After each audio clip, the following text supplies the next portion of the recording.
Assalamu alaikum warahmatullahi wabarakatuh. Alhamdulillahi rabbil alamin wassalatu wassalamu ala ashrafil anbiyai wal mursalin wa ala alihi wa sahbihi ajma'in, amma ba'd. Leo ni Ramadhani ya 9. Katika siku hii ya Ramadhani ya 9, miongoni mwa siku bora kabisa za mwaka ambazo ni ndani ya mwezi wa Ramadhani, tuiangalie aya iliyomo katika suratul Hashri, aya ya 18, ambayo Mwenyezi Mungu Subhanahu wa Ta'ala anazungumza na waumini. Kama ambavyo aya iliyotufaradhishia funga ya Ramadhani, pia Mwenyezi Mungu alizungumza na waumini kwa mtindo huu wa kuwaita enyi wale ambao mlioamini. Kwa hiyo katika suratul Hashr Mwenyezi Mungu anatuambia baada ya bismillahir rahmanir rahim, ya ayyuhalladhina amanu, enyi wale ambao mlioamini, ittaqullah, mcheni Mwenyezi Mungu. Kule katika aya iliyofaradhisha funga imeanza enyi wale ambao mlioamini, mmefaradhishiwa funga. Mwisho Mwenyezi Mungu akasema lengo la funga hii ili mpate kuwa wacha Mungu. Kwenye aya hii anaanza kwa kuita ya ayyuhalladhina amanu, enyi wale mlioamini, ittaqullaha, kama kwamba anatufunza baada ya kuamini tuutafute ucha Mungu.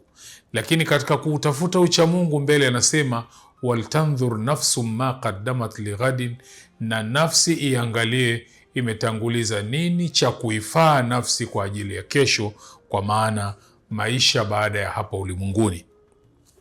Kisha mbele Mwenyezi Mungu anaendelea kusema wattaqullah, na mcheni Mwenyezi Mungu, inna Allaha khabirun bima ta'malun, Mwenyezi Mungu ana habari juu ya yote mnayoyafanya. Maneno haya ya Mwenyezi Mungu Subhanahu wa Ta'ala yanawaelekea waumini ambao sisi tunataraji ni miongoni mwa hao. Mwenyezi Mungu atujalie, ni lazima yatufikirishe kwanza kwamba tuna kazi ya kuhakikisha tunautafuta ucha Mungu, lakini la pili, popote pale tunapokuwa tuangalie tumetanguliza nini kwa ajili ya kesho.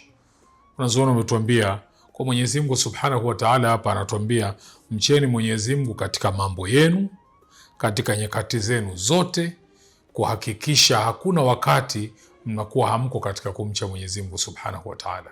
Hivyo hili ni jambo muhimu la kuishi nalo, hasa tumo ndani ya Ramadhani, tukizingatia pia maneno ya Bwana Mtume sallallahu alaihi wasallam aliyosema kwamba mja muumini siku zote anakuwa kati ya hofu mbili. Hofu ya kwanza ni ule muda ambao tayari alikwisha utumia, hana hakika na hajui Mwenyezi Mungu ndani ya muda ule atalipa nini.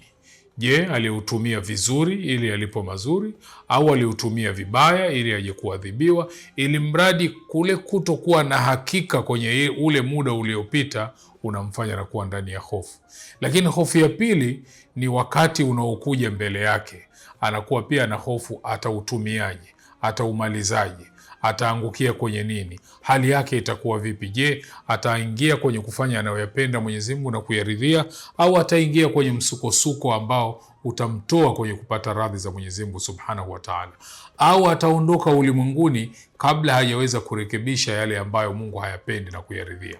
Hivyo basi, kwa kuwa muumini anaishi kati ya hofu mbili, na kwa kuwa Mwenyezi Mungu Subhanahu wa Ta'ala ametuita waumini na ametutaka tumche Mwenyezi Mungu na tujiandae tumetanguliza nini kesho, tusidanganyike tukasahau kuangalia uhalisia wa dunia tunaoishi. Muda wowote tunaopewa kama huu tulionao ndani ya Ramadhani, tuhakikishe tunautumia vizuri sana. Inawezekana mwanzo hukuanza vizuri, badilika leo, bado una siku ziko mbele. Kama uhai upo, utumie vizuri.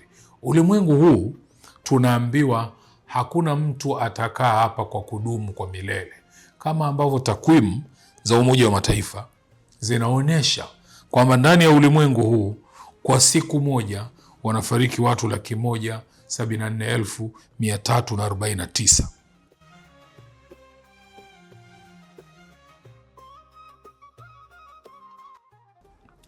ambao wanasema ni takwimu kwamba kila saa moja wanafariki watu 7,265, na hiyo inashuka kwamba kwenye kila dakika watu takriban 121, na kila sekunde takriban watu 2. Wote hawa hakuna anayejua pale anapofikwa na umauti kama wakati ule, saa ile, pahala pale ilikuwa ndo umauti umkute. Kwa msingi huu, mimi na wewe Tumo ndani ya Ramadhani hii ya 9. Tubadilike leo kwenye zinazokuja na hii tulionayo, kuanza kufanya mazuri anayoyapenda Mwenyezi Mungu na kuyaridhia, kwa kumwomba msamaha kwenye tuliyomkosea na kuanza kuyakimbia mabaya yote, kwa sababu Mtume sallallahu alaihi wasallam anatuambia, ataibu mina dhambi, yoyote mwenye kutubu kutokana na madhambi, kama la dhamba la, anasamehewa, anakuwa sawa na yule ambaye hana dhambi kabisa. Wassalamu alaikum wa rahmatullahi wa barakatuh.